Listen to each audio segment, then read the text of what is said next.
الحمد لله الذي فضل سيدنا مولانا محمدا على العالمين جميعا وأقامه يوم القيامة للمذنبين المتلوثين الخطائين الحالكين شفيعا وصلى الله تعالى على كل محبوب ومرضي لديه صلاة تبقى وتدوم بدوام الملك الحي القيوم ونشهد أن لا إله إلا الله ونشهد أن سيدنا مولانا محمدا عبده ورسوله أما بعد فأعوذ بالله من الشيطان الرجيم بسم الله الرحمن الرحيم يا أيها الذين آمنوا اتقوا الله وكونوا مع الصادقين آمنت بالله صدق الله مولانا العظيم وبلغنا رسوله النبي الأمين المتين المكين المبين المعين الكريم ونحن على ذلك لمن الشاهدين والشاكرين والحمد لله رب العالمين غوث اعظم بمن بسر ساما مدد قبل دین مدد کعبہ ایما مدد وگرداب بلا افتاد کشتی مدد کن یا معین الدین چشتی قادریم نعرہ یا غوث اعظم میزنم دم سے شیخ احمد رضا خان قطب عالم میزنم نمی دانم چھ منزل بود شب جائے کہ منبودم بہر سو رخش بسم البود شب جائے کہ منبودم خدا خود میر مجلس بود اندر لا مکان خسرو محمد شم محفل بود شب جائے کہ منبودم۔ حضرات محترم، آج کا یہ مبارک اور متبرک اور محترم معزز جلسہ جس کو نسبت ہے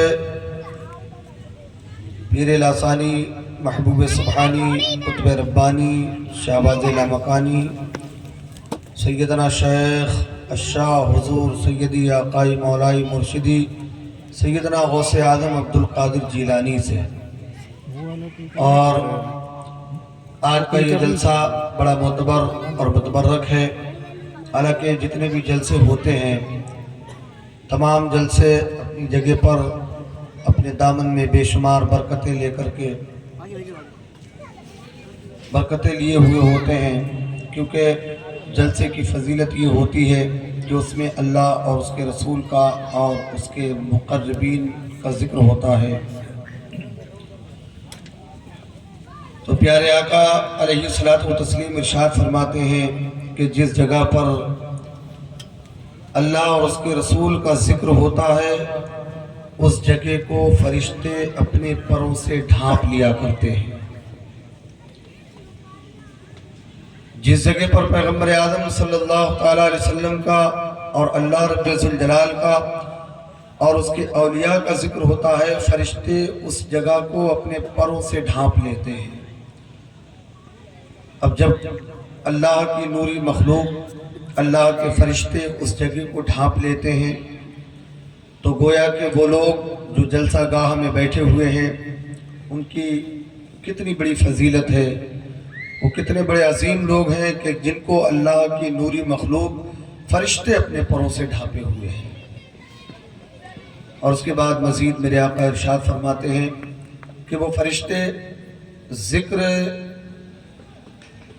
اللہ اور ذکر رسول اللہ سنتے رہتے ہیں، یہاں تک کہ محفل اختتام پذیر ہو جاتی ہے اور وہ اللہ اور اس کے رسول کا ذکر سنتے رہتے ہیں اور وہ نوٹ کرتے ہیں کہ کس نے سبحان اللہ کہا، کس نے الحمدللہ کہا، کس نے ماشاءاللہ کہا، کون اللہ اور اس کے رسول کے ذکر پر مچل گیا اور مچل کر کے کس نے عقیدت و محبت کا اظہار کیا۔ یہ ساری چیزیں وہ اپنے رجسٹر میں نوٹ کرتے ہیں، اور نوٹ کرنے کے بعد جب جلسہ اختتام پذیر ہوتا ہے، صلاۃ و سلام ہوتا ہے، وہ فرشتے وہ پورا رجسٹر اپنے معبود حقیقی کی بارگاہ میں لے کر کے پہنچتے ہیں، عرض کرتے ہیں پروردگار میں نے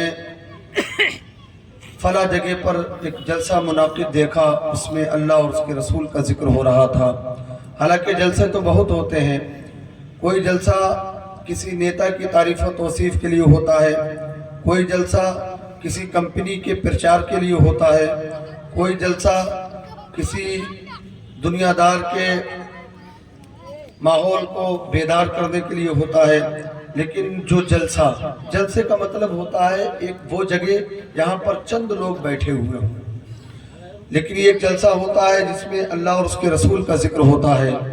فرشتے رب کی بارگاہ میں عرض کرتے پروردگار، وہ لوگ جو اللہ اور اس کے رسول کا ذکر سن کر کے مچل رہے تھے اور تیرے محبوب کی رضا کے لیے اپنی رات کی نیندوں کو قربان کر کے ایک میدان میں ایک سامیانے کے نیچے بیٹھے ہوئے ہیں، مولا تعالیٰ تو ان سبوں کی مغفرت فرما دے۔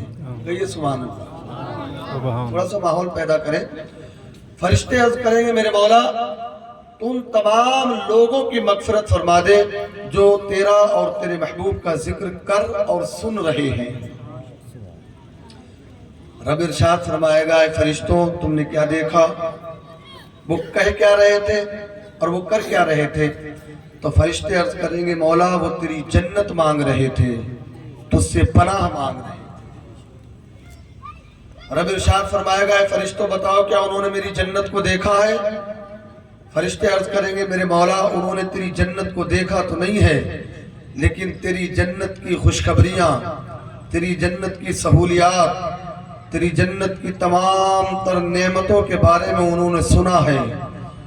تو رب ارشاد فرمائے گا اگر وہ میری جنت کو دیکھ لیتے تو کیا کرتے؟ فرشتے عرض کریں گے میرے مولا اگر وہ تیری جنت کو دیکھ لیتے تو پوری زندگی سجدے سے سر کو نہیں اٹھاتے، پوری زندگی اپنے سر کو سجدے سے نہیں اٹھاتے۔ لیکن آج ہمارے معاشرے کے حالات اتنے خراب، اتنے بدتر ہو چکے ہیں کہ ہم کبھی سجدے میں اپنی پیشانی کو رکھنا نہیں چاہتے۔ بعض لوگ اللہ ماشاءاللہ جو ہیں جو 5 وقت کی نماز پڑھتے ہیں، لیکن اکثریت ہے ہمارے معاشرے میں 8 دن کے بعد ایک جمعہ کا دن آتا ہے جس دن نماز پڑھتے ہیں، اس دن بھی ان کے پاس مختصر وقت ہوتا ہے، بہت تھوڑا سا وقت ہوتا ہے۔ مسجد کے اندر داخل ہوئے فکر یہ ہوتی ہے کہ خطبہ ہو رہا ہو، مسجد کے اندر داخل ہو جائیں، جماعت کھڑی ہو، 2 رکعت نماز پڑھیں اور بڑی سپیڈ میں نکل کر کے بھاگ جائیں، بس اتنا ہی وقت ہوتا ہے آج ہمارے لوگوں کے پاس۔ میرے ملت کے نوجوانوں، جو انسان جمعہ کے دن جمعہ کی نماز کے لیے صرف 2 رکعت نماز پڑھنے کے لیے آتا ہے، میں اس سے گزارش کروں گا اس سے بہتر یہ ہے کہ وہ ظہر کی نماز پڑھا کرے، ظہر کی نماز پڑھا کرے۔ کیونکہ جو ہے اللہ رب ذوالجلال نے اور مصطفیٰ کی شریعت نے جمعہ کو ہر جگہ فرض نہیں کیا ہے، ظہر کی نماز کو ہر جگہ فرض کر دیا ہے۔ اب آپ کہیں گے کہ جمعہ ہر جگہ فرض کیوں نہیں ہے؟ تو شریعت کا مسئلہ ہے۔ امام اعظم ابو حنیفہ رضی اللہ تعالیٰ عنہ فرماتے ہیں کہ جمعہ وہیں پر قائم ہو سکتا ہے جہاں پر بازار ہو، جہاں پر کھیل کا میدان ہو، جہاں پر ضروریات کی ساری شے مل جاتی ہو، یعنی شہر ہو یا اتنا بڑا قصبہ یا اتنا بڑا گاؤں ہو جہاں انسان کی ضرورت کی ساری چیزیں ملتی ہوں، وہیں پر جمعہ فرض ہے۔ اس کے علاوہ چھوٹے چھوٹے جو گاؤں ہوتے ہیں، نگلے ہوتے ہیں، ان جگہوں پر جمعہ فرض نہیں ہے، بلکہ ان جگہوں پر ظہر کی نماز پڑھنا چاہیے۔ میرے ملت کے نوجوانوں، تو میں عرض کر رہا تھا کہ فرشتے رب کی بارگاہ میں عرض کریں گے میرے مولا اگر وہ تیری جنت کو دیکھ لیتے تو پوری زندگی سجدے سے سر کو نہیں اٹھاتے۔ رب ارشاد فرمائے گا، اے فرشتوں اگر تم نے میرا اور میرے محبوب کا ذکر سنتے ہوئے اور کرتے ہوئے ان لوگوں کو دیکھا تو میں نے ان تمام لوگوں کی مغفرت فرما دی۔ قربان جائیں اپنے نصیبے پر، ناز کریں اپنے مقدر پر کہ اللہ نے ہمیں انسان بنایا اور محبوب کائنات صلی اللہ تعالیٰ علیہ وآلہ وسلم کا پیارا امتی بنایا۔ ورنہ نہ جانے کتنے انبیاء نے اپنے معبود کی بارگاہ میں عرض کیا پروردگار کاش تو مجھے اپنا نبی نہ بناتا، کاش تو مجھے اپنا رسول نہ بناتا، کاش تو مجھے اپنا پیغمبر نہ بناتا، اپنے محبوب کی امت میں پیدا فرما دیتا۔ لیکن ہمارے باپ نے، ہمارے دادا نے، ہمارے پردادا نے، ہمارے خاندان کے کسی بزرگ نے رب کی بارگاہ میں کوئی دعا کی کہ مولا تو اپنے محبوب کی امت میں پیدا کر؟ کوئی دعا نہیں کی، لیکن اس کے باوجود اس نے بڑا کرم کیا، اس نے بڑا کرم کیا جو اپنے محبوب کی امت میں ہمیں اور آپ کو پیدا فرمایا۔ پیغمبر اعظم صلی اللہ علیہ وسلم کے ذکر کے توسل سے اللہ نے سارے لوگوں کی مغفرت فرما دی۔ اب فرشتے پھر رب کی بارگاہ میں عرض کریں گے، فنڈا دیکھیے گا، فرشتے پھر رب کی بارگاہ میں عرض کریں گے میرے مولا تو نے سبوں کی مغفرت فرما دی، ان میں سے کچھ سٹا لگانے والے بھی ہیں، ان میں سے کچھ جوا کھیلنے والے بھی ہیں، ان میں سے کچھ جو ہے چوریاں کرنے والے بھی ہیں، ان میں سے کچھ ڈکیتیاں ڈالنے والے بھی ہیں، ان میں سے کچھ روڈ ہولڈری کرنے والے بھی ہیں، ان میں سے کچھ زنا کرنے والے بھی ہیں، ان میں سے کچھ بدکار بھی ہیں، ان میں سے کچھ بد اخلاق بھی ہیں، ان میں سے کچھ مکار بھی ہیں، ان میں سے بے نمازی بھی ہیں، ان میں نمازی بھی ہیں، اس میں حاجی بھی ہے، اس میں غیر حاجی بھی ہے، اس میں دنیا دار بھی ہے، اس میں دیندار بھی ہے، اس میں مرد بھی ہیں، اس میں عورتیں بھی ہیں، اس میں جوان بھی ہیں، اس میں بوڑھے بھی ہیں، اس میں بچے بھی ہیں، اس میں جو ہے تمام گرد و نواح کے رہنے والے لوگ ہیں۔ میرے مولا تو نے مطلق کیسے سبوں کی مغفرت فرما دی؟ پروردگار ارشاد فرمائے گا اے میرے فرشتوں میں نے ان کی زنا کو نہ دیکھا، میں نے ان کے گناہ کو نہ دیکھا، میں نے ان کی بدکاری کو نہ دیکھا، میں نے ان کی شیعہ سیاری کو نہ دیکھا، میں نے ان کی خطا کو نہیں دیکھا، وہ سراپا گناہگار اگرچہ ہوتے لیکن میں نے ان کے کسی گناہ کو نہیں دیکھا بلکہ اپنے محبوب کے ذکر کے توسل سے سبوں کی مغفرت فرما دی۔ یہ میرے محبوب کا ذکر ہے اور محبوب کے محبوب کا ذکر ہے، یہ محبوب کے محبوب کا ذکر ہے، کیونکہ جو ہے اعلیٰ حضرت فرماتے ہیں واہ کیا مرتبہ غوث ہے بالا تیرا، واہ کیا مرتبہ غوث ہے بالا تیرا، اونچے اونچوں کے سروں سے قدم آلا تیرا، اونچے اونچوں کے سروں سے قدم آلا تیرا، اور سر بھلا کوئی کیا جانے کہ ہے کیسا تیرا، سر بھلا کوئی کیا جانے کہ ہے کیسا تیرا، اولیاء ملتے ہیں آنکھیں وہ ہے طلبہ تیرا، سبحان اللہ، اولیاء ملتے ہیں آنکھیں وہ ہے طلبہ تیرا۔ میں کچھ عرض کروں اس سے پہلے ہم اور آپ تمامی حضرات مل کر مدینے کے تاجدار دونوں عالم کے مالک و مختار سید ابرار و خیار نائب پروردگار جناب احمد مجتبی پیارے محمد مصطفیٰ روحی فدا علیہ تحیت و وثنا کی مقدس بارگاہ قرآنوار میں مکمل عقیدت کے ساتھ ایک بار بابد بلند درود پاک پڑھ لیں۔ اللہم صلی علی سیدنا و مولانا محمد بارک وسلم صلو علیہ صلاۃ و سلام علیکہ یا رسول اللہ وسلم علیکہ یا حبیب اللہ صلی اللہ تعالی علیہ وآلہ وسلم۔ میں نے عرض کیا اعلیٰ حضرت فرماتے ہیں واہ کیا مرتبہ اے غوث ہے بالا تیرا، اونچے اونچوں کے سروں سے قدم آلا تیرا۔ حضرات محترم آپ حضرات نے نام سنا ہوگا، ایک بڑے عاشق ہیں رسول اللہ کے، بڑے عاشق ہیں، نام تو آپ نے سنا ہوگا، اگر آپ کو بتاؤں تو آپ کہیں گے کہ جی ہاں میں نے سنا ہے۔ ان کا نام ہے حضرت سیدنا شیخ اویس کرنی رضی اللہ تعالیٰ، سنا ہے نا سب نے نام؟ حضرت اویس کرنی رضی اللہ تعالیٰ عنہ جو کہ اللہ کے رسول صلی اللہ تعالیٰ علیہ وسلم کے بڑے عاشق ہیں، کبھی مصطفیٰ جان رحمت صلی اللہ تعالیٰ علیہ وسلم کو انہوں نے دیکھا نہیں، حالانکہ آقا کے زمانے میں تھے، وہ توجہ دیں، غور و فکر کریں، وہ آقا علیہ السلام کے زمانے میں تھے، چاہتے تو شہر قرن سے مدینہ شریف جا کر کے زیارت مصطفیٰ کرتے، صحابی ہو جاتے۔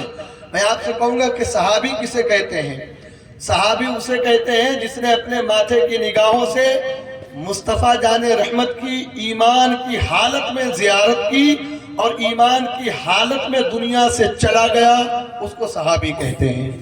حضرت ویسے کردی عاشق مصطفیٰ ہیں، مصطفیٰ صلی اللہ علیہ وسلم کے دور حیات میں تھے، چاہتے تو مدینہ طیبہ جاتے، مصطفیٰ کا دیدار کرتے، صحابی کا شرف حاصل کر لیتے اور بڑے بڑے جو ہے بزرگان دین پر فائز ہو جاتے۔ لیکن حضرت ویسے کردی شہر قرن سے مدینہ شریف تشریف نہیں لے گئے، ایک بار گئے تھے، میں بتاؤں گا ابھی، کبھی زیارت مصطفیٰ کی غرض سے نہیں جا پائے۔ اس کی وجہ یہ تھی کہ حضرت ویسے کرنی کے گھر میں ایک بوڑھی ماں تھی، جس کی خدمت کرتے کرتے حضرت اویس قرنی نے اپنی پوری زندگی ختم کر دی، اپنی پوری زندگی اپنی ماں کے لیے وقف کر دی۔ کبھی آتے کہتے ہیں امی جان میں مصطفیٰ کا بڑا عاشق ہوں، میں پیغمبر اعظم کا بڑا عاشق ہوں، اے میری امی جان مجھے اجازت دے دیجئے کہ میں مدینہ شریف جا کر کے اپنے مصطفیٰ کی زیارت کر لوں، اپنے پیغمبر کی زیارت کر لوں۔ ماں کہتی بیٹا آپ کو تو معلوم ہے کہ میری طبیعت علیل رہتی ہے، میں بیمار رہتی ہوں اور میری جو ہے عمر بہت زیادہ ہو چکی ہے، کہیں ایسا نہ ہو کہ تو مدینے کے سفر میں ہو اور میری روح قفس انصری سے پرواز کر جائے، پھر کون ہے جو میری حالت کو دیکھنے والا ہوگا، کون ہے جو میری کیفیت کو ملاحظہ کرنے والا ہوگا، کون ہے جو میری تدفین کا اور میرے کفن کا انتظام کرے گا۔ حضرت اویس قرنی نے اسی اسمنجس میں، اسی سوچ و فکر میں کبھی مدینہ شریف جانے کی کوشش نہیں کی۔ حضرت اویس قرنی ہمیشہ ہمیشہ کے لیے اپنی ماں کی خدمت کے لیے متعین ہو گئے۔ ایک بار حضرت اویس قرنی نے اپنی ماں سے ضد کیا، طبیعت بحال تھی ماں کی، کہنے لگے امی جان آپ کی طبیعت اب تو ٹھیک ٹھاک لگتی ہے، اب آپ مدینہ شریف مجھے جانے کی اجازت دے۔ امی جان کہتی ہے کہ بیٹا ٹھیک ہے اگر تو مدینہ شریف جانا چاہتا ہے تو جا، میری طرف سے تجھے اجازت ہے، لیکن زیادہ رکنا نہیں، جلدی آ جانا۔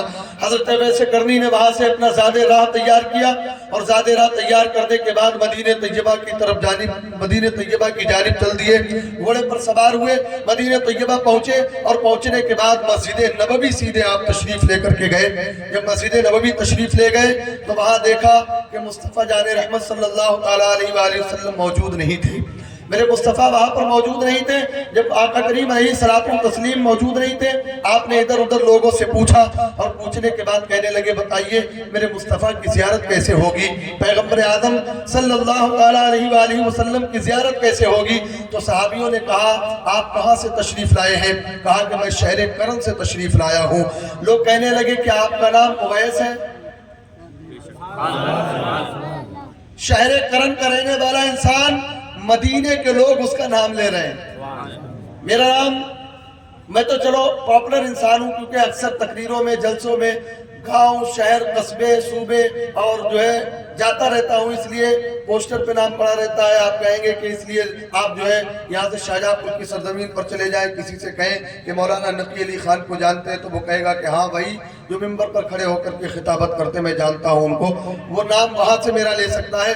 لیکن یہ فرد باعث یہاں پر جو ہے بیٹھے ہوئے ہیں، یہ کامران بھائی، کامران بھائی کے بارے میں اگر کوئی کانپور کی سرزمین پر پوچھے کہ کامران بھائی کو آپ جانتے ہیں یا یہ چلے جائیں، تو کوئی ان کا نام لے سکتا ہے؟ نہیں لے سکتا۔ لیکن اویس قرنی شہر کرن سے تشریف لے گئے، مدینے کے لوگ کہنے لگے کہ آپ کا نام اویس ہے، کیا آپ کا نام اویس ہے؟ حضرت اویس قرنی حیرت میں تھے، کہنے لگے آپ کو میرا نام کیسے معلوم ہے؟ کہا کہ مجھے تمہارا نام ہی نہیں معلوم ہے، مجھے تمہاری کیفیت کے بارے میں بھی معلوم ہے۔ کیسے؟ کہنے لگے کہ جب بھی میرے مصطفیٰ کی انجمن لگتی ہے تب تب آپ کا ذکر ہو جاتا ہے۔ میرے مصطفیٰ جس کا ذکر کر لے جان لو جنت اس کے قدموں پر گر گئی ہے۔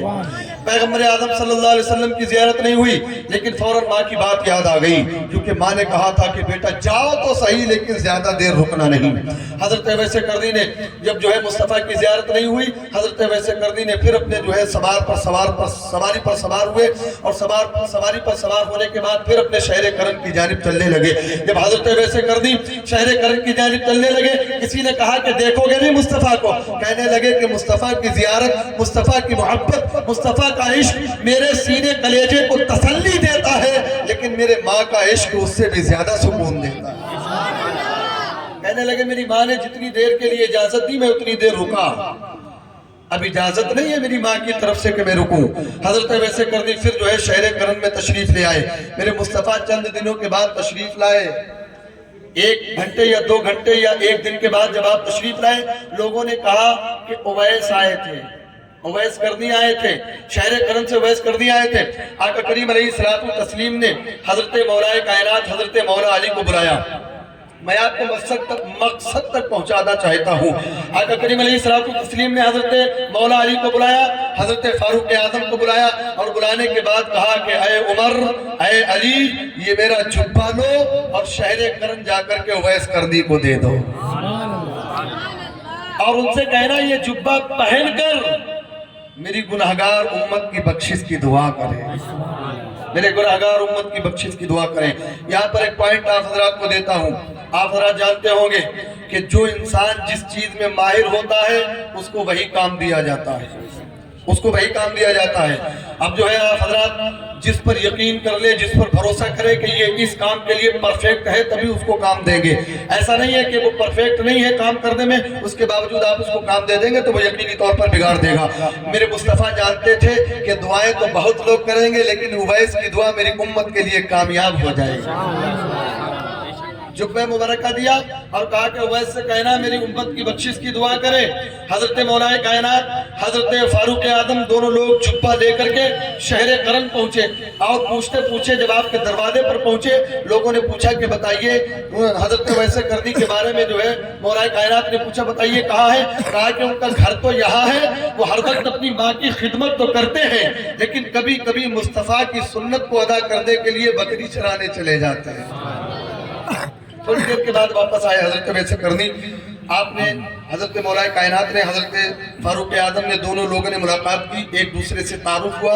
تعارف ہونے کے بعد آقا کریم علیہ الصلوۃ والتسلیم کا وہ جبہ مبارکہ لیا اور جبہ مبارکہ لینے کے بعد حضرت فاروق اعظم کہتے ہیں اے اویس، پیغمبر اعظم صلی اللہ تعالیٰ علیہ وآلہ وسلم نے آپ کو سلام بھیجا ہے اور یہ جبہ شریف بھیجا ہے۔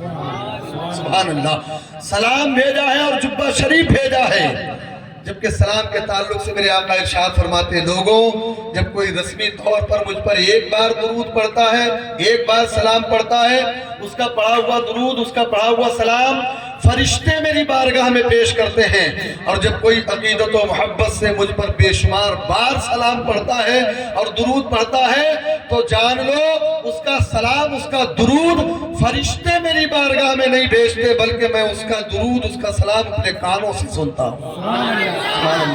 مزید میرے آقا ارشاد فرماتے ہیں کہ اس کا درود و سلام اپنے کانوں سے صرف سنتا ہی نہیں بلکہ اپنے اس عاشق کو میں پہچانتا بھی ہوں۔ آج پہچان کے لیے پوری دنیا مری مٹی جا رہی ہے، پوری دنیا میں پہچان کا جو ہے ایک عجیب منظر سا چھایا ہوا ہے۔ آدمی کٹرا بخشی سے نکلے اور تھانہ مئو دروازہ پہنچے تو سوچتا ہے کہ پولیس والوں سے تعلقات کریں گے تو کوئی کام ہلے گا نہیں، پہچان ہوگی کام ہو جائے گا۔ اپنے جو ہے محلے کے سباسد سے پہچان بڑھاتا ہے، پہچان ہوگی کام ہو جائے گا۔ اپنے شہر کے چیئرمین سے پہچان بڑھاتا ہے، پہچان ہوگی تو کام ہو جائے گا۔ پہچان بڑھاتا ہے کہ نہیں؟ اور آگے بڑھتا ہے تو ولایت سے پہچان بڑھاتا ہے، اور آگے بڑھتا ہے تو سانسد سے، اور آگے بڑھتا ہے تو مکھ منتری سے، پردھان منتری سے پہچان بڑھاتا ہے۔ اس لیے وہ سوچتا ہے کہ پہچان بڑھ جائے گی، کام رکنے والا نہیں۔ لیکن آج آپ کو ایک ایسی پہچان بتاتا ہوں جس پہچان کو، یہ پہچان جو تم نے ڈی ایم سی ایم اور سی او ایس سے کری ہے، یہ پہچان تمہاری دنیا تک محدود ہے، یہ دنیا میں تمہیں کام آ سکتی ہے۔ لیکن آؤ بتاتا ہوں ایک ایسی پہچان ہے کہ جو پہچان دنیا میں بھی عزتیں دیتی ہے، آخرت میں بھی عزتیں دیتی ہے، اور وہ پہچان کوئی اور نہیں ہے، وہ میرے مصطفیٰ سے پہچان ہے۔ تم درود پڑھتے جاؤ، پہچان بڑھتی جائے گی، دنیا اور آخرت کامیاب ہوتی چلی۔ آقا کریم علیہ السلام نے جبہ مبارکہ بھیجا اور حضرت مولا کائنات کہتے ہیں اے اویس، میرے مصطفیٰ فرماتے ہیں کہ یہ جبہ پہن کر مصطفیٰ کی گناہگار امت کی بخشش کی دعا کرنا۔ میں مقصد تک آپ حضرات کو پہنچا رہا ہوں۔ حضرت اویس قرنی نے جبہ مبارکہ لیا اور لینے کے بعد رونے لگے، زاروں قطار روتے ہیں یا رسول اللہ، کبھی آپ کی زیارت نہیں کر پایا، کبھی آپ کے چہرے مبارکہ کو نہیں دیکھ پایا، کبھی آپ کی گیسوئے بلیل کو نہیں دیکھ پایا، کبھی آپ کے رخ زیبا کو نہیں دیکھ پایا۔ حضرت اویس قرنی زاروں قطار روتے جا رہے ہیں، روتے جا رہے ہیں، اور رونے کے بعد حضرت عمر فاروق سے کہتے ہیں کہ میں نے کبھی مصطفیٰ کی زیارت نہیں کی ہے، میں نے کبھی پیغمبر آدم کے چہرے مبارکہ کی زیارت نہیں کی ہے۔ اے فاروق آدم، آپ بتا دیجئے میرے مصطفیٰ کا حلیہ مبارکہ کیسا ہے؟ آپ بتا دیجئے مصطفیٰ جان رحمت کا حلیہ مبارکہ کیسا ہے؟ فاروق اعظم نے سننے کے بعد گردن کو نیچا کر لیا۔ حضرت اویس قرنی حضرت مولا علی سے کہتے ہیں آپ بتائیے مصطفیٰ کا حلیہ شریف کیسا ہے؟ حضرت مولا کائنات نے سنا سوال اور گردن کو ادب سے نیچے کر لیا۔ جب دونوں فریق خاموش ہو جاتے ہیں اب حضرت اویس قرنی کا بولنا شروع ہوتا ہے۔ حضرت اویس قرنی کہتے ہیں کہ تم جانتے نہیں ہو، تم سمجھتے نہیں ہو، تم سمجھ لو تم نے مصطفیٰ کا سہولیت میں بتاتے ہوئے ادب سے گردنوں کو جھکایا ہے، اس سے پتہ لگتا ہے کہ ہیبت مصطفیٰ نے کبھی چہرے کو دیکھنے نہیں دیا۔ حضرت ویسے کردی کہتے ہیں کہ نہیں بتاتے ہو تو سنو، میرے مصطفیٰ کے گیسوئے مبارک ایسے ہیں۔ ارے قربان جائیں، حضرت ویسے کردی جنہوں نے کبھی دیکھا نہیں ہے مصطفیٰ کو، کہتے ہیں جان لو اے فاروق اعظم، میرے مصطفیٰ کے گیسوئے مبارک ایسے ہیں، میرے مصطفیٰ کی دندانے مبارک ایسے ہیں، میرے مصطفیٰ کے جو ہے آنکھیں مبارک ایسی ہیں، میرے مصطفیٰ کی بھویں مبارک ایسی ہیں، میرے مصطفیٰ کے کان مبارک ایسے ہیں، میرے مصطفیٰ کی ناک مبارک ایسی ہے، میرے مصطفیٰ کا قد مبارک ایسا ہے۔ حضرت ویسے کردی نے ایک ایک پوائنٹ کو بتایا، اور بتانے کے بعد حضرت فاروق اعظم سے تصدیق کرائی۔ فاروق اعظم کہتے ہیں کہ تم نے مصطفیٰ کو دیکھا ہے، کہ تم نے پیغمبر اعظم کی کبھی زیارت کی ہے؟ ویسے کردی کہتے ہیں میں کبھی مدینے میں جا کر کے مصطفیٰ کی زیارت نہ کر پایا، لیکن جب جب عشق بیدار ہوتا ہے مصطفیٰ میرے خواب میں تشریف لے آتا ہے۔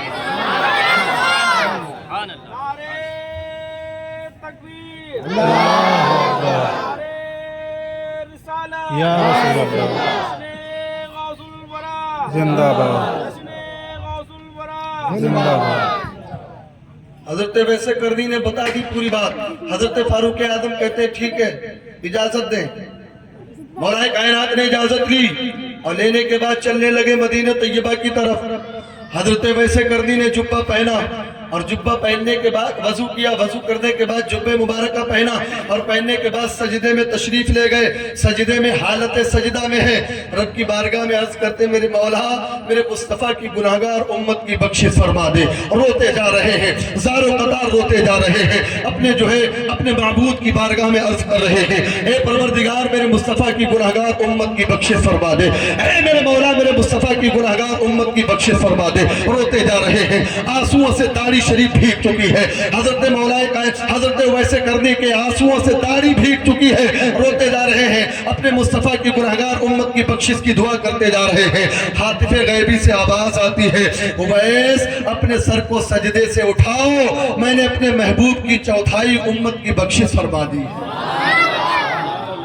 حضرت ویسے کردی نے سر کو سجدے سے نہیں اٹھایا، ابھی روتے جا رہے ہیں، رب کی بارگاہ میں گزارشیں دعائیں کرتے جا رہے ہیں، عرض کرتے میرے مولا میرے مصطفیٰ کی گناہگار امت کی بخشش فرما دے۔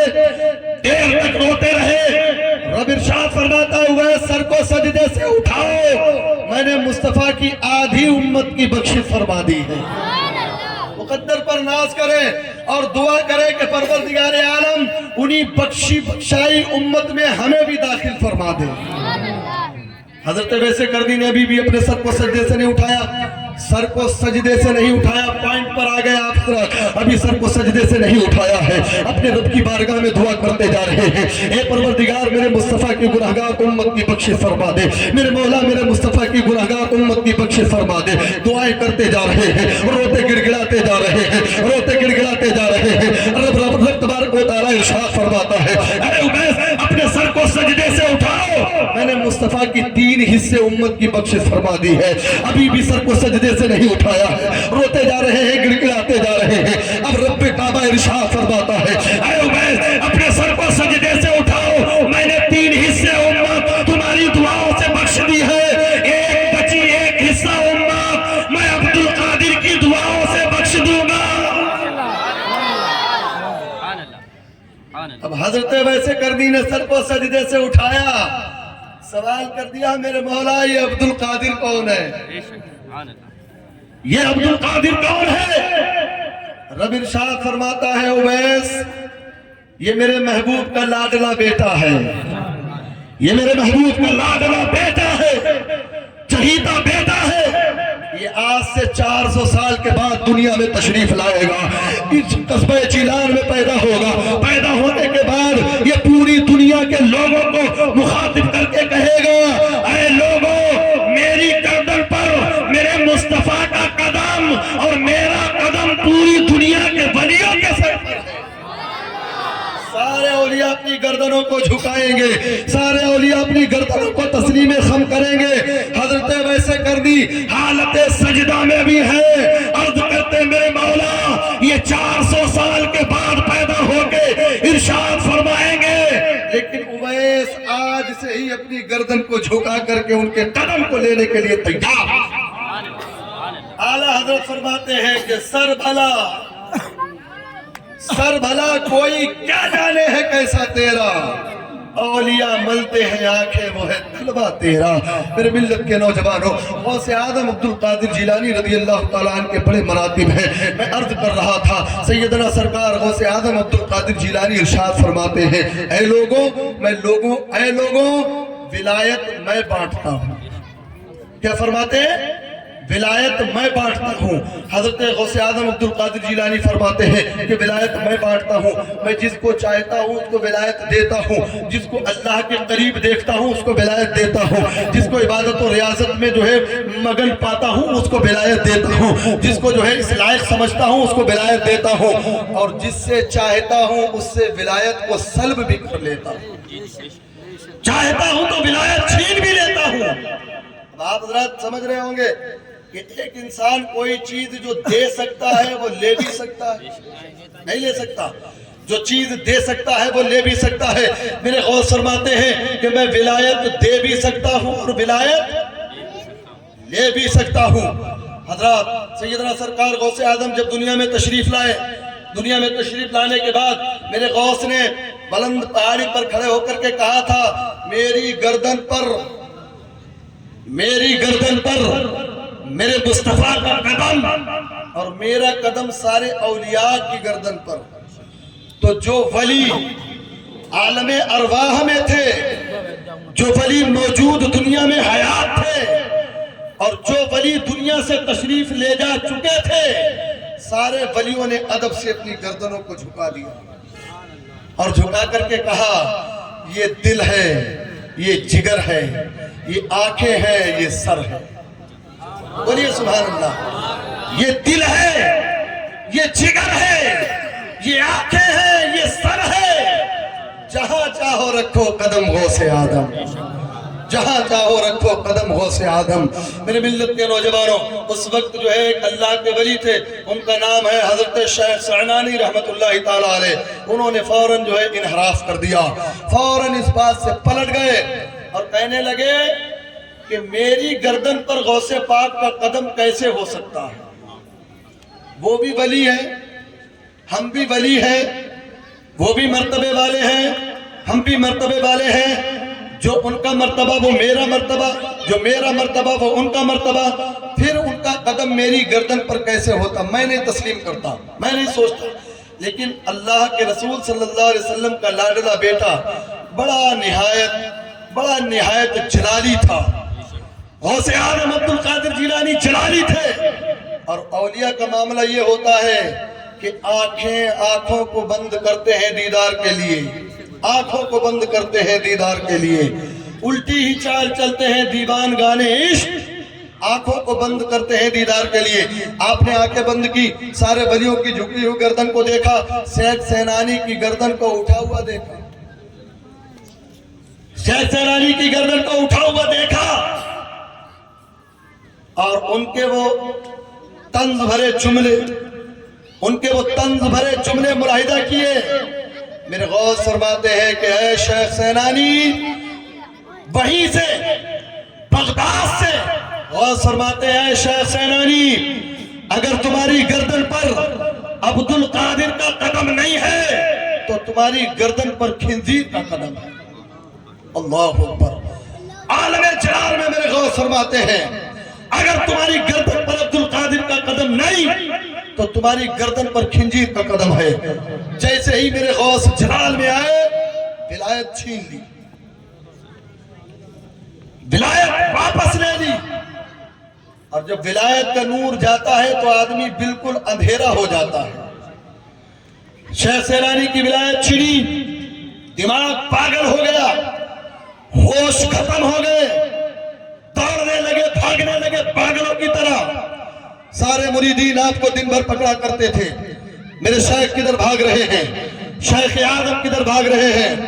اور مرید بھی آج کل بڑے مطلبی ہیں، چند مریدوں نے سوچا یہ تو پاگل ہو گئے، اب یہ پیر نہیں ہو سکتے، چند مریدوں نے بیعت توڑ دی، لیکن کچھ مرید کہنے لگے کہ جب ہم نرمی کے وقت میں ان کے ساتھ میں تھے تو سختی کے وقت میں بھی انہی کے ساتھ رہیں گے۔ اور لوگوں نے دامن کو پکڑے رکھا۔ کئی دن گزر گئے، حضرت شیخ سیلانی کے دماغ سینٹر پہ نہیں ہے، عبادت و ریاضت سے دور، نماز سے دور، پرہیزگاری سے دور، تقوی سے دور۔ سارے مرید دھیرے دھیرے چھوڑ کر کے جانے لگے، کبھی 10 مرید چھوڑتے، کبھی 15 مرید چھوڑتے، کبھی 20 مرید چھوڑتے، کبھی 50 مرید چھوڑتے، یہاں تک کہ چند مرید آپ کے ساتھ میں رہ گئے۔ اب حضرت شیخ سیلانی کا دماغ ابھی سینٹر پہ نہیں آیا۔ حضرت شیخ سیلانی رحمت اللہ تعالیٰ علیہ جنگل کی طرف گئے، اور جب جنگل کی طرف گئے تو دیکھا کہ ایک نہایت خوبصورت لڑکی زمین پر کھیتوں میں خنزیر چرا رہی ہے۔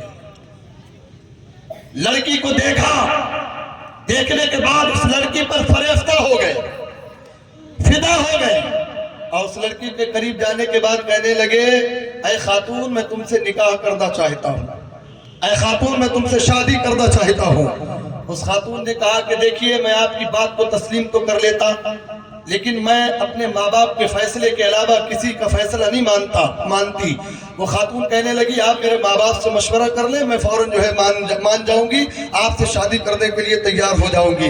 حضرت شیخ سیلانی کے ساتھ جو چند مرید تھے اس میں سے آدھے چلے گئے، کہنے لگے یہ تو پاگل ہو گئے، یہ تو شادی کرنے جا رہے ہیں، شادی کرنے جا رہے ہیں یہ تو۔ حضرت شیخ سیلانی اسی لڑکی کے ساتھ میں چلے جاتے ہیں۔ اس کے گھر جب تشریف لے کر کے گئے ہیں، اس کے باپ سے کہا اے جو ہے نوجوان، اس کے باپ سے کہا کہ میں آپ کی بیٹی سے شادی کرنا چاہتا ہوں۔ اس کی ماں سے کہا میں آپ کی بیٹی سے شادی کرنا چاہتا ہوں۔ اس کے ماں باپ نے کہا تھا بیٹا تم نوجوان بھی ہو، تم جو ہے خوبصورت بھی ہو، تم اچھے قد و قامت والے بھی ہو، میں راضی تو ہو سکتا ہوں، میں راضی تو ہو سکتی ہوں، لیکن شرط یہ ہے کہ ہمارے خاندان کا ایک دستور ہے کہ جب جو ہے ہم اپنی بیٹی کی کسی نوجوان سے شادی کرتے ہیں تو شادی کے بعد ہماری بیٹیاں یہ خنزیر جو ہے کھیتوں میں چرانے نہیں جاتی، بلکہ ہمارے داماد خنزیر چرانے کے لیے جاتے ہیں۔ شرط کو منظور کر لیا۔ جب شرط کو منظور کیا تو تمام مریدین چھوڑ کر کے پھر چلے گئے، 2 مرید بچے، صرف 2 مرید آپ کے ساتھ میں بچے ہیں۔ حضرت شیخ سیلانی نے اس جو ہے شرط کو منظور کیا، انہی کی ریت رواج کے ساتھ ان کی جو ہے وہیں پر شادی ہو گئی۔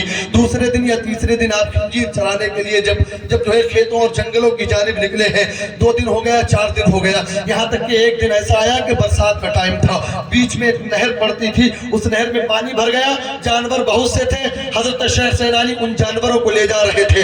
جانور کبھی چھوٹے بھی ہوتے ہیں، کبھی اور چھوٹے بھی ہوتے ہیں، بڑے بھی ہوتے ہیں اور بڑے بھی ہوتے ہیں۔ بڑے بڑے جانور پانی سے تیر کر کے نکل گئے اور چھوٹے چھوٹے جانوروں کو نکلنے میں صعوبت تھی۔ سوچنے لگے کہ اگر ان میں سے کوئی ایک ڈوب گیا تو میں جواب کیسے دے پاؤں گا۔ نہر کے کنارے ان چھوٹے چھوٹے جانوروں کو حضرت شیخ سیلانی نے اٹھایا اور اٹھانے کے بعد اپنی گردن پر بٹھا لیا، اور جیسے ہی اس خنزیر کے بچے کو اپنی گردن پر بٹھایا تھا، غوث اعظم کا قول یاد آتا ہے، جانوروں کو زمین پر پٹکتے ہیں، اپنی خانقاہ میں تشریف لاتے ہیں، ان دونوں مریدوں سے کہتے ہیں اے مریدوں مجھے زنجیر سے جکڑ دو، مجھے زنجیر سے جکڑ دو، مجھے رسی سے باندھ دو، اور رگڑتے ہوئے گھسیٹتے ہوئے مجھے غوث پاک کی بارگاہ میں لے کر کے چلو۔ میں نے غوث اعظم کی گستاخی کی ہے، وہ مجھے معاف نہیں کریں گے، میری زندگی ہلاک ہو جائے گی، میں غوث اعظم سے معافی مانگنا چاہتا ہوں۔ مریدوں نے کہا حضرت آپ نے توبہ اگر کر لی ہے تو غوث اعظم تو ملاحدہ فرما رہے ہوں گے۔ فرماتے نہیں، میں غوث اعظم کے قدموں میں ان کے قدموں میں جا کر کے معافی مانگنا چاہتا ہوں۔ حضرت جو ہے مریدوں نے کہا حضرت ایسے چلیے میں آپ کو باندھ نہیں سکتا، میں آپ کی بڑی عزت کرتا ہوں، میں آپ کا بڑا احترام کرتا ہوں۔ شیخ سیلانی فرماتے ہیں عزت و احترام ایک طرف ہے، لیکن مجھے زنجیر سے باندھ دیا جائے، مجھے زنجیروں سے جکڑ دیا جائے، مجھے رسی سے باندھ دیا جائے، مجھے رگڑ کے گھسیٹ کے یہاں سے لے چلا جائے۔ مریدوں نے جو ہے سارے معاملات کو تیار کیا ہے، تیار کرنے کے بعد گھسیٹ کر کے غوث اعظم کی بارگاہ میں پیش کر دیا۔ اب گڑ گڑا کر کے معافی مانگ رہے ہیں، اے عبدالقادر مجھے معاف کر دے، اے عبدالقادر مجھے معاف کر دے، میری گستاخی کو معاف کر دے، آج کے بعد کوئی ایسی گستاخی نہیں ہوگی۔ سیدنا شیخ عبدالقادر جیلانی جہاں جلالی تھے وہی رحم دل بھی ہوا کرتے تھے۔ سیدنا سرکار غوث اعظم نے شیخ سیلانی کی اس ندامت کو دیکھا، ارشاد فرماتے ہیں اے شیخ سیلانی اپنی گردن کو زمین سے اٹھاؤ، میں نے تمہاری ولایت کو واپس کر دیا، لیکن سمجھ لو تمام اولیاء کی گردن پر میرا قدم ہے۔ سینانی فرماتے ہیں کہ آقا ایک بار نہیں کروڑوں بار گردن جھکی ہوئی ہے، ایک بار نہیں کروڑوں بار گردن جھکی ہوئی ہے۔ حضرت شیخ سینانی رحمت اللہ تعالیٰ علیہ کو ولایت واپس ہوتی ہے، اور اس کے بعد میرے غوث فرماتے ہیں کہ اگر تمہیں اپنی غلطی کا احساس ہو گیا تو ایک ولایت اور عطا کرتا ہوں۔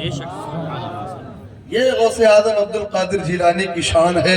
میرے غوث عبد القادر جیلانی ارشاد فرماتے ہیں میرا کوئی عاشق، میرا کوئی چاہنے والا، میرا کوئی محبت کرنے والا مجھے جہاں سے بھی پکارتا ہے میں اس کی وہیں جا کر کے مدد کرتا ہوں۔ آپ کا یقین ہے یقین تو کہہ دیں یا غوث المدد، یا غوث المدد، یا غوث المدد، یا غوث المدد۔ غوث اعظم عبد القادر جیلانی کی جب مدد آتی ہے نا تو بصورت کرامت آتی ہے، آنن فانن سارے معاملات ختم۔ اور میرے غوث عبد القادر جیلانی رضی اللہ تعالیٰ عنہ ہر عاشق کے یہاں، جو عاشق ہے غوث اعظم کا، جو سچے دل سے غوث اعظم کو پکارتا ہے، غوث اعظم اس کے یہاں تشریف لاتے ہیں۔ تاریخ میں ایک نام ہے یوسف کا، ایک نوجوان غوث اعظم عبد القادر جیلانی کے نام کا لنگر کیا کرتا تھا۔ غوث اعظم عبد القادر جیلانی کے نام سے لوگوں کو کھلاتا پلاتا تھا، لوگوں کو کپڑے دیتا تھا، لوگوں کو پانی پلاتا تھا، لوگوں کو کھانا کھلاتا تھا، حاجت مندوں کی حاجت کو پورا کیا کرتا تھا۔ غوث اعظم کے لنگر کا مطلب صرف بریانی نہیں ہے، غوث اعظم کے لنگر کا مطلب صرف دال روٹی اور قورمہ روٹی نہیں ہے، بلکہ غوث اعظم کے لنگر کا مطلب ضرورت مندوں کی ضرورت کو پورا کرنا، بھوکے کو کھانا، پیاسے کو پانی، بھوکے کو کھانا، پیاسے کو پانی، ننگے کو کپڑا، بے سہارے کو سہارا دینا ہے۔ اسی کو لنگر غوث اعظم کہا جاتا ہے۔ نعرہ تکبیر، نعرہ تکبیر، نعرہ رسالت، نعرہ رسالت، صاحب سجادہ، صاحب سجادہ، نعرہ تکبیر، نعرہ رسالت۔ پاک پڑھیے اللہم صلی علی سیدنا مولانا محمد علیہ وسلم، صلو علیہ صلاۃ و سلام علیکہ یا رسول اللہ وسلم علیکہ یا حبیب اللہ صلی اللہ تعالیٰ علیہ وآلہ وسلم۔ میرے غوث فرماتے ہیں مجھے میرا عاشق جہاں سے بھی پکارتا ہے میں اس کی وہیں جا کر کے مدد کیا کرتا ہوں۔ غوث اعظم ہر اپنے عاشق کی مدد کرنے کے لیے ہمہ وقت بالکل الرٹ تیار رہا کرتے ہیں، اور یہ ایسا نہیں ہے کہ غوث اعظم عبد القادر جیلانی رضی اللہ تعالیٰ عنہ کا کوئی نام لے اور میرے غوث اس کو نظر انداز فرما دیں، نہیں، عشق میں ڈوب کر نام لو تو صحیح، غوث اعظم کی مدد کرامتاً تم تک پہنچ جائے گی۔ غوث اعظم عبد القادر جیلانی کی بارگاہ کا ایک دھوبی، اور ایک بات بتا دوں، غوث اعظم عبد القادر جیلانی رضی اللہ تعالیٰ عنہ کی خدمت گزار جتنے بھی خادم تھے، جتنے بھی خدمت گزار تھے، سارے کے سارے اللہ کے ولی تھے۔ سبحان اللہ۔ غوث اعظم عبد القادر جیلانی کی بارگاہ کا ایک دھوبی آپ کے کپڑے دھوتا ہے، خدمت کرتا ہے، وضو کے لیے پانی دیتا ہے، وقت پر کھانا لا کر کے دیتا، خدمت کرتا، کپڑے دھوتا اور دیگر کام کیا کرتا تھا۔ اچانک ایک دن اس کا انتقال ہو جاتا ہے، لوگوں نے اس کو جو ہے سابقہ روایت کے ساتھ قبرستان لے جا کر کے قبر میں دفن کر دیا۔ دفن کرنے کے بعد اب فرشتے آتے ہیں، دستور کے مطابق سوال کرتے ہیں من ربکا، تیرا رب کون ہے؟ سوال کیا اس سے من ربکا، تیرا رب کون ہے؟ کہتا میں غوث پاک کا دھوبی ہوں، کہتا میں غوث پاک کا دھوبی ہوں۔ پھر اس سے سوال کیا من رب کا، تیرا رب کون ہے؟ کہتا میں غوث پاک کا دھوبی ہوں۔ پھر پوچھا تیرا رب کون ہے؟ کہتا میں غوث پاک کا دھوبی ہوں۔